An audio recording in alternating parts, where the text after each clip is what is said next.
Okay, welcome back, guys, to another awesome podcast episode. Today, we have a very special guest by the name of Emma Jones. Now, Emma, I had the introduction of knowing about her from my girlfriend Vera, who is on this offer with quite a few setters. I think you guys have what, like 10, 15 setters, kind of in that range. 20 at the moment. 20. Okay, so 20 setters at the moment. She's one of the setters, and Emma was the top cash collector on that team, cash collecting over $220,000 in June. Um, 268, but we won't count that. to 68. There you go. Okay. And yeah, I really am excited to chat more, figure out kind of more about your process and how you're able to reach that in your very first month. So, welcome to the podcast, Emma. Thank you. It's nice to be here, Ethan. Awesome. So, why don't you sort of tell us what you were doing right before you got into this role that you were in right now? So my story's a little bit varied. I actually was a police officer for 10 years in the UK. I then left that to try and live the laptop lifestyle. And within about 6 months of coming out, I found myself in logistics accidentally, which then led to 5 years of running UK operations in logistics companies, basically, which was fun. And I learned a lot about growing teams and developing and all that kind of stuff, but just was soul destroying. So at the start of the year, I quit my job, gave them a couple of months' notice, and had no clue what I was going to go on and do. And then, literally a few days before I was due to leave, a friend of mine posted an ad about a setter role, and I knew nothing about what a setter was going to be. Um, but I knew the company she worked for was an American fitness company, and she'd said all really good things about it. So I thought, well, hey, I will interview for it. Had no clue that it was going to be a mass interview with over 50 people on it, which was entertaining, to say least. But I think the more the interview went on, the more I kind of stepped into my kind of rhythm with it, and ended up finding myself with a role on the team. So yeah, that's kind of been my journey over the last few years. Oh, beautiful, beautiful. And so, where are you based out of? So I'm based right down below London in a place, it's sort of in between the border of Devon and Cornwall, in a place called Plymouth. So yeah, it's Oh, nice. Plymouth. Yeah, we've got a lovely area at the moment. Oh, beautiful. Okay, I think I've actually been to Plymouth because I have some family that live in the area. Funny enough. Yeah. So we're very close to the beaches and stuff like that. So I can't complain. Awesome. Okay, cool. And so, um, with that in mind, you had no formal training then coming in. No like course, coaching, nothing like that. No, it was an absolute crash course in how to learn HubSpot, actually learning how to actually even do the role. I just literally have fallen back onto, I think, more of my communication skills through the police and through running teams and operations, basically. So I think Hmm. that's kind of seen me through so far. That, and I've been very fortunate to have an amazing trainer in Matt with his course Setter to Closer. So he let me go through that, which was also really helpful because it gave me an understanding of exactly what my role would be and how to adapt myself basically to that role. Okay, cool. Okay, awesome. So, in your impression, in your mind, going from that interview with 50 people down to you and a few select other few, was it mainly your experience as a police officer that lended you to getting that role, or do you think it was something else? I think so. I think you lose that fear of, I kind of wasn't attached to the outcome. I had no idea what I was getting myself into. So I literally was just myself on that call. And yeah, it obviously came across. And I was so grateful that Matt saw something in me that he thought was worthy of him bringing onto a team. Yeah, and he clearly chose right because you smashed it. You smashed it. So, you got onboarded then on in May. Yeah, so it was right at the end of April. I had to finish up my last week or so with the company. So I probably didn't really start. I think it was the first or second week of May, I started actually making dials, which I remember being absolutely terrified. And I had to give myself a bit of a pep talk that it's only a phone call. It's only that what's the worst they can say to me? But yeah, it was trying to wind myself up for a couple of days to make those calls. But then once you get Okay. started, it was really quite easy, quite fun, quite enjoyable. So the first 2 weeks in May then, like what did that like look like for you? Were you making sets, making money, or was that just completely just throwing stuff at the wall, figuring out what was working? A little bit of throwing stuff at the wall. Didn't really know what to expect. Didn't really know where the benchmarks were. So it was just a case of, and I think I'm not someone who really puts a huge amount of pressure. Um, I'm kind of unattached from the outcomes, so I kind of was okay with whatever was happening. I knew I was kind of I knew with every call I was learning a little bit of something else, and I was bringing in, my old sort of skill sets into more and more calls and starting to find my rhythm. So I wasn't too attached to what I was doing at the time. I started making a few sets, but I certainly didn't hit the ground running for those first couple of weeks. Okay, cool. And when do you feel like you did kind of get in the rhythm of things? Honestly, was when I kind of threw the rule book a little bit out of the window and kind of went with more of an organic conversation. So I think, and I appreciate that that's not for everybody, but I think for someone like myself, I like to read the conversation and I like to be able to take it in the direction that it's going and but still remain in control of it. And I was finding when I was scripting, I was finding it very hard to keep the conversation under control because it felt like I was always interjecting, maybe trying to, the conversation was going in one direction, and I would, because my next set of question was completely different, I'd be trying to drag it in a different direction, and I didn't feel I had the congruency in the conversation or the flow with it. So I think once I just relaxed into going where the conversation took me, but remaining in control of the conversations, Hmm. that's when the first kind of kick for me happened. Okay. And that's really interesting. And what are you usually focused on when you're in that conversation? Like obviously maintaining control and kind of just being natural. But are you trying to like take it somewhere or take it anywhere? Like what's going through your brain? Yeah, so I have got a quite a clear process with it. I think I've kind of adapted my because of the nature of the offer, it's a fitness offer. So for a lot of them, they start. I think in the beginning, I was starting to really pull the wounds and try and get them to open up. I was almost like becoming that police officer again of like, tell me your woes, tell me your life story. And it was becoming heavy. The conversations were heavy. The energy was low for me. And I was finding that when I was getting to the end of those calls, that it was almost quite of a somber tone because it was just almost like a process. So I kind of flipped it a little bit on its head and sort of went down the route of getting the overview for them, but more so spending time on painting the picture of what we gave them, so that they came off the calls excited and feeling like we're actually able to solve the problem that they've got.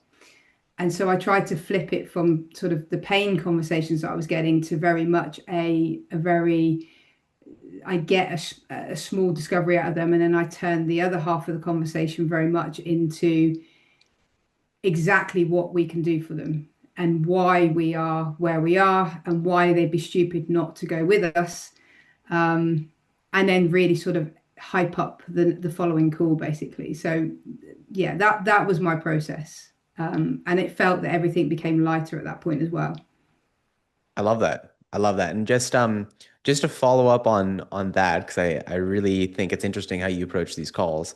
Do you notice a difference between when you listen to calls of other team members on the team from other setters, and then you kind of you know what you're doing with your calls? Like, do you notice there's a big difference? I personally have, so again, this is just my own personal preference. The first couple of weeks, I found myself listening to a few people's calls that were doing well at the time. And I think that actually worked against me Mm, because I felt that I was almost starting to try and adapt somebody else's tone, somebody else's just their tonality and the tone and the style of their calls.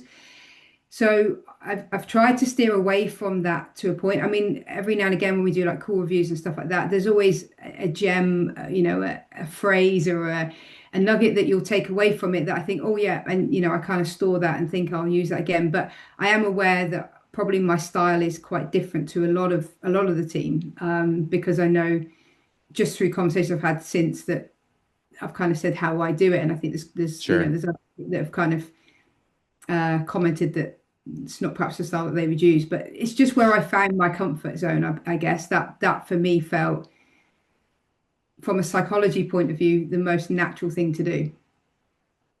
100%. And so I guess at this point then, do you even have a script open or do you use a script?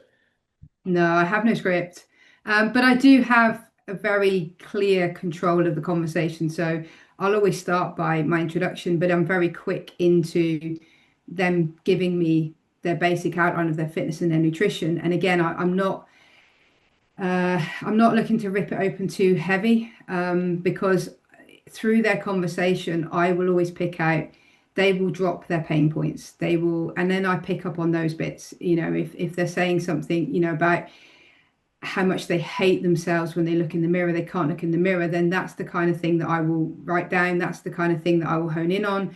That's the kind of thing I will drill on when I'm sort of summing up and leading on to the call about them sort of having that solution to it. But it's less about really diving into their last 5 years and more about trying to find that real. And if they haven't given it to me, I then start to ask them to think back to when they were last where they want to be. And Hmm. that usually drags them to kind of going, oh my God, it was like 20 years ago. Gee, and they kind of then start to feel that pain a little bit. Okay, and here's the question every sort of newbie wants to know. How deep do you go? I Because go. if, okay, so they mentioned some sort of pain point. Do you just write that down and then when you have your pitch, you're like, hey, so this is going to help this pain point that you said earlier? Or if they mention this pain point, are you then probing question, probing question, probing question, deeper and deeper? How deep do you go? It depends on where the conversation's going. If the pain point is, I just hate the way I look, and then I think for me, it's about, I want to keep that conversation at a level that I can hype up at the end. So I don't want to, I've had some women that start to really choke up and get upset about it, and to me, they're already at that pain point. There's no point in me continuing to prod. For me personally, that I don't feel there's any need to continue to prod them, because I'm going to lose them from that. For me personally, I view this as I would lose them from that conversation. If I flip that into myself, if I was that broken on the call, would I really then want to go through this all again on a second call? Quite possibly not. And that's what I was finding in the beginning. I think the more I opened up, I mean, I had tears after tears after tears of people, because I'm used to getting people to share their deepest, darkest secrets from my days in the police. And I can do that conversation, but I was finding that they weren't necessarily showing for the following up call, because my only psychology I could think of was, they've poured their heart out to me. I've not actually given them that solution. And then I'm asking them to do it all again.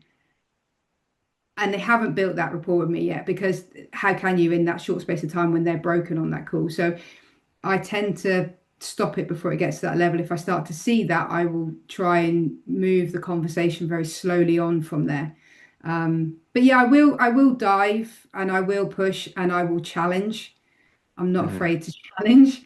Um, Challenge what, for example? Objections. I quite like getting an objection. I find that a bit of a jewel. So, I will quite happily, if I feel that someone's holding out on me because, they've just got a lack of value on themselves and they're not willing to invest that money in themselves, then, I'm okay to push those pain points. Hmm. Um, it's And just, for those people who don't know what the objections and like what an objection is it just like people pushing back on like oh like I don't want to spend money on anything? Is that like the most common thing you get, or what do you normally get? yeah, so well, that you sort of say to them, how big of an issue is this for you? Oh, it's a 20 out of 10. It's all I can think about and everything else. So then you start to go on, they go, well, I'm not looking to invest any money. You know, you just said this was the most important thing in your life. yeah, but I'm not really sure that I'm ready to invest in myself at the moment. Okay, but if I asked you to put $5,000 down on a holiday right now, would you do it? Well, yes. Okay, but why? Well, because it's nice to go away with the family and have some memories. Okay, but you won't invest that in on yourself. And you could just see them squirm from those conversations. And those ones I'm happy to push hard. Hmm. Um, but yeah, money, time is another one you get a fair amount of. Um, and I think just people being hesitant because they feel they've taken the step in reaching out to you, but they're not quite there yet on that next phase of doing something about it. But Sure. it's fun. How long are your calls typically? Depends. So I've got two different types of calls. So one is more of a confirmation call, which usually they're between Sure. 5 and 10. I have gone to 45 minutes on a confirmation call because she was very on the fence. We went several rounds about why she needed this, and she did go on and close. So I have pushed those calls longer if I need to. My more what the class is implementation calls, which are people that haven't booked a follow-on call, they've just bought a low ticket offer. Those calls inevitably are between about 15 minutes up to about 20. Again, they can go longer and they can be shorter, but it depends on where they're at and what effort and attention they need, because there are others that need that a little bit more of a build up and Hmm. that value stacking to go on to the following call, basically. So it's basically like that you need to be able to hype them up, get them excited, value stack why this makes sense for them, and make sure you've handled their objections around time, money, and that doing fitness is like the next step for them. Yeah, I mean, my way of value stacking the program naturally draws out the objections, which is why I wouldn't always suggest it for everybody because you've got to be comfortable with that side. But the way I would approach my conversations is I very much go into the complexities of what we do and why we're in the field that we're in, the way that we transition them from where they are to where they want to be, and then how they can maintain that moving forward. And so for them, they've already got an idea of how involved this is time wise, effort wise. They by the time they get to the end of that call, they've got a really good picture that this is a long program, that it's intense, but it's based around everything that is going to be able to help them balance out their life that is more sustainable for them so that they don't have to make some massive overhaul. They don't have to kind of bury themselves away for 6 months and think I can't see anybody because I'm on this ridiculous diet and I'm never going to be able to socialize or eat again with anybody. It's about basically really describing to them how it all works, so that I like to give them. I think of it like a bit of a relay race. I like to be able to hand the baton over to the closer for their call, basically with them sort of 80% of the race done, and then it's like just bring them home, just do, just do your bit. Um, yeah, so that's kind of how I run the calls. Awesome. Awesome. Okay. That gives me a good sort of clear picture. Do you mind if we dive into your numbers from last week? Yeah, no, that's perfect. In fact, Cool. I need to. So I think, I mean, last week was a week that so June, I think I was quite concentrated. Matt decided to run a competition, and I said to him, that's a bad idea because I'll always go gun ho for a competition. Um, but yeah, so that was a definitely contributing factor for June. But last week, I mean, I had 16 closes off of 43 sets, and I ended up with a 41% show to close rate with an 89% show rate. So I was quite pleased with last week. So 16 closes, 43 sets. What were the other two numbers? 41% show to close, so that turned up on the call and then ended up closing, and then an 89% that actually showed up on the call. Okay, cool. Um, now, um, you also get implementation calls, right? Booked on your Yeah. calendar. Yeah. Okay, so do you have an idea of how many of those sets or closes were implementation calls versus outbound? I probably do actually because no, it'd be too difficult. I do average over 50% on implementations at the moment. I've gone more heavy towards the I think because I like the challenge of the conversations. I've gone away more from the confirming ads side of things. I Hmm. don't have percentages to hand, to be fair. You think it's around 50%? Yeah, I think I know for June it was near enough 50% for both either self sets and implementations or confirmings. It was about 50%. Okay, cool. So, how quickly after getting, and for anyone who doesn't know, implementation calls is kind of like, I would kind of frame it as like a privilege you get as a setter to be given these leads who have already booked on a closer's calendar. You just have to call them up to confirm, and then you Oh no, still it's get the other way commission around. for that. That's the other So way that around. So that's the confirmation ones. The implementations, they bought a low ticket offer. So they bought like so in this instance, they buy a guide. And then once they've bought the guide, they have the option to book a consultation. And so they're on the call with us, having just bought a guide. And so you've got to then try and get them onto a call with one of the closers. sure, Mm. sure. And that's all you're like you're outbound. No, so outbound, so there is a complete outbound channel, which is, I know we're very fortunate here with this company in terms of the lead quality. So there is an outbound channel where they've already submitted an application, but they haven't booked any call and they haven't bought anything. So that is just pure outbound. And those ones basically you get, they're classed as self sets. Then there's an Got ad it. confirmation channel, and that one basically is where they have gone through, they've submitted an application form, and they've then booked a call with one of the closers. And on the back of that, basically, you then kind of intercept them to try and confirm them prior to them Hmm. on the call.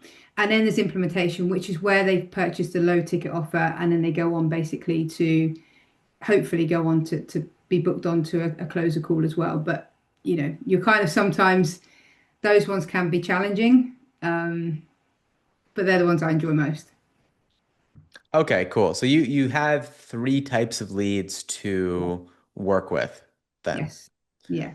Okay, got it. And from last week or last month, you would say 50% of those were people who had bought the low ticket product, and then 50% of them were people who had just um, Yes. booked on a closer's calendar and you were just confirming them. Yeah. Yeah. Although I don't just confirm them. To be fair, I don't treat the calls any differently. Because even if they're on a confirming call, if I mean, sometimes they're because you catch them on the back foot and they're not in a position to talk. Sometimes you will only get very short conversations at them. So those ones, I just have to take the relevant information. But if I've got them and they're willing to open up and talk, Mhm. treat them exactly the same because I want them to go with the same intent onto the call, basically. Got it. Okay. Which makes total sense. How many dials do you usually hit in a day? Are you like right at KPI? Are you above? How does that usually look? So I think I doubled my KPI for last month per day. So we were on for the roles where we're on, where we do the implementations as well, because those calls inevitably it's back to back Zoom calls. And although they're only meant to be 15 minutes, they invariably run slightly longer. And so although you put a little buffer in it, you usually use up a lot of that time. So for a lot of us implementation setters, we're only KPI'd at 30 dials, whereas I was averaging 60 last month. This month the leads haven't quite been there. It does seem to be it's slowed down a little bit. I think maybe just a change up of ads or something like that. It hasn't quite hit its stride yet. Hmm. So at the moment I'm sort of more just above KPI again, but yeah, I try to be as far above it as I can. Cool. Okay. And then clarify for me too, the 60 that you're hitting every day, are Mhm. those like individual leads that you're calling, or are those just like dials, like 30 leads that you're double dialing? Yeah, so it is classed as dialing. So it could be, obviously sometimes they answer straight away, sometimes you might call them 3 or 4 times. So it's hard to know how many leads in that. I mean, I'd probably say an average of, if you've got 30 dials, I would say that was probably 10 to 12 leads, averaged.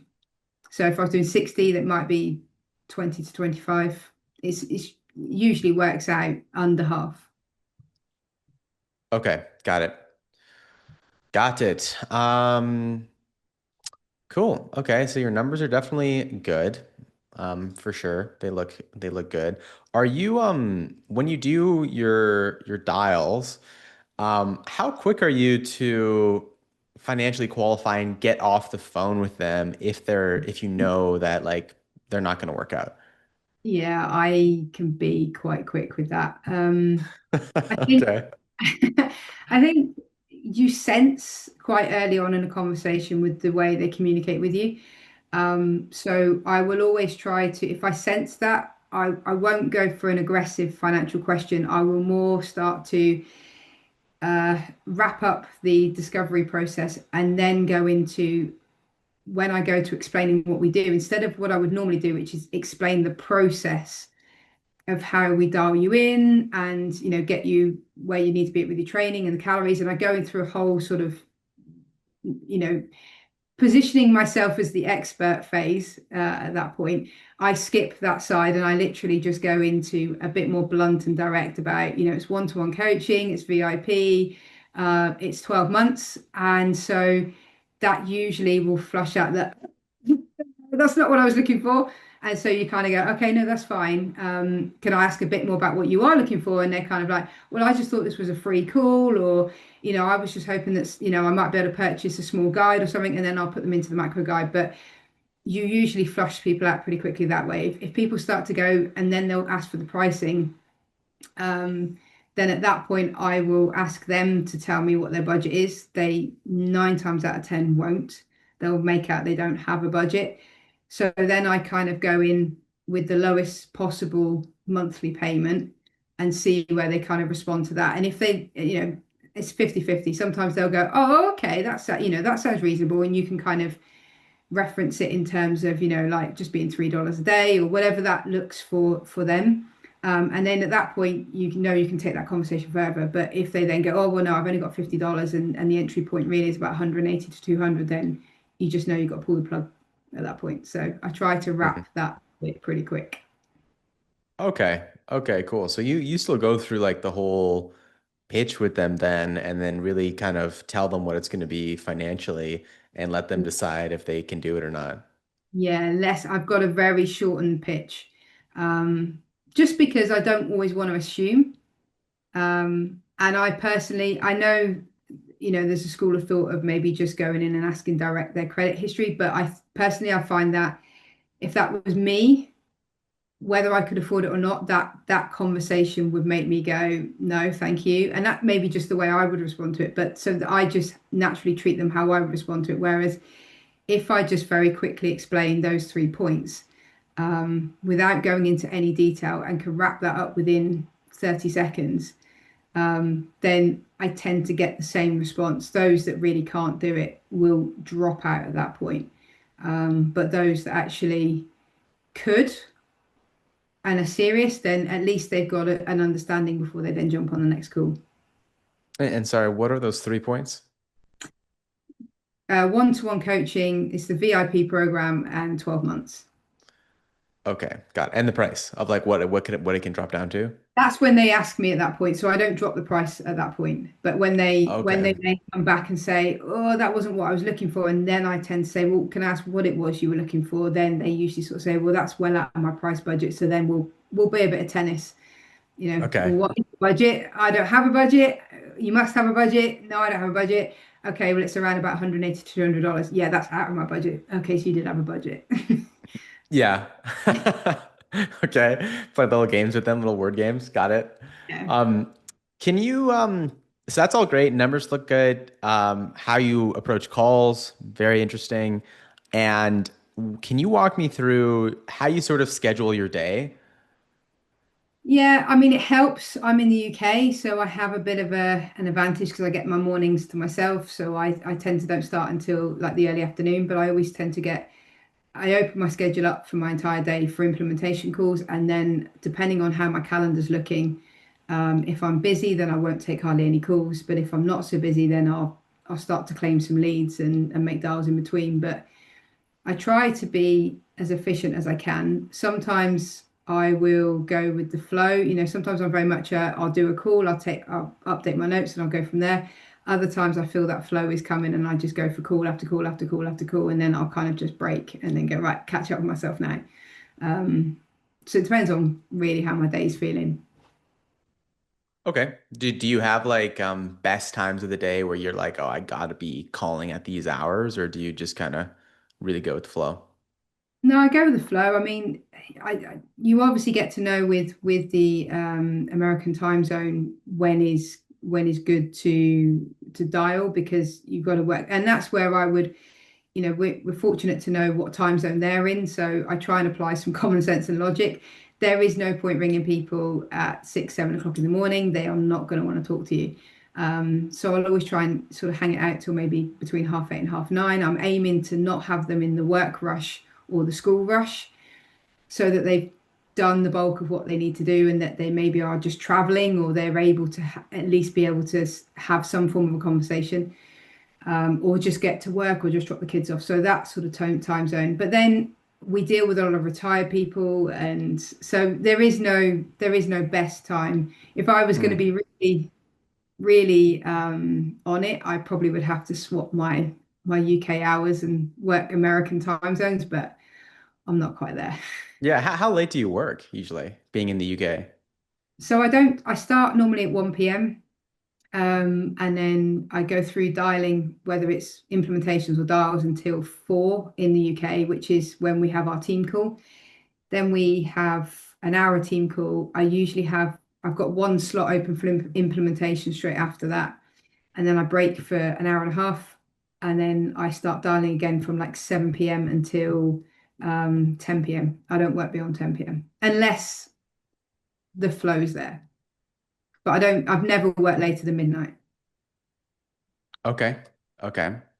Let me see what that is Pacific Standard. So 10 p.m. UK time is 2 p.m. Pacific Standard Time or 5 p.m. Eastern Standard Time. So that's Yeah. usually like your cutoff date unless there's Yeah. just like people are popping off and it's, things are going really, really well. Yeah, I've had days where everything was just coming to me. It was just people were confirmed because I try to work with the leads as well. So if I dial them and I don't get a response, the message that I send is very much an open message, as in, please let me know when it's best to call you. Um, Phrase slightly different, but along that lines, because I want them to be in the right headspace to talk to me. Um, so I will often, and the same with if I call someone and they're busy, um, and that I try and get that conversation out of them. If they're really getting sort of frustrated that I'm still on the phone, then at that point I will call it and say, look, just let me know when it's good to call you, and I will aim to call you back around that as close to that time as possible because I want and quite often they're very grateful for that call. So those Hmm. calls sometimes can catch me out because someone who says to me, "Oh yeah, call me after 4 p.m. PST," and I'm like, "Oh, that's like midnight for me. Do you realize?" Um, Yeah. but again, I've been like, I had one like that last night, and I just basically said, "Do you mind me calling you in the morning instead?" And she was like, "Yeah, no problems. Call me between 9 and 10." So it wasn't a problem. Okay. And I actually, you saying that made me want to ask, like, what does your follow-up process usually look like? Do you have a lot of follow-ups? Do you schedule them out like every day? Is it minimal?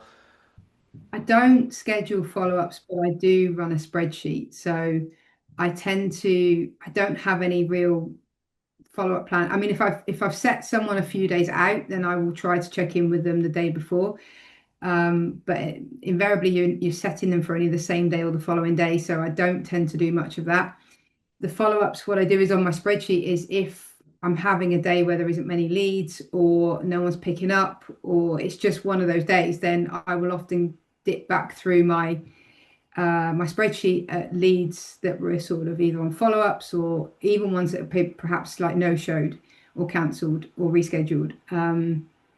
And then I'll go back into their contact card and see if I can reach out to them. If I can see they've been engaging in the emails as well, then that's kind of a little bit more intense. So I will flag those and there'll be more ones that I'll come back to more regularly.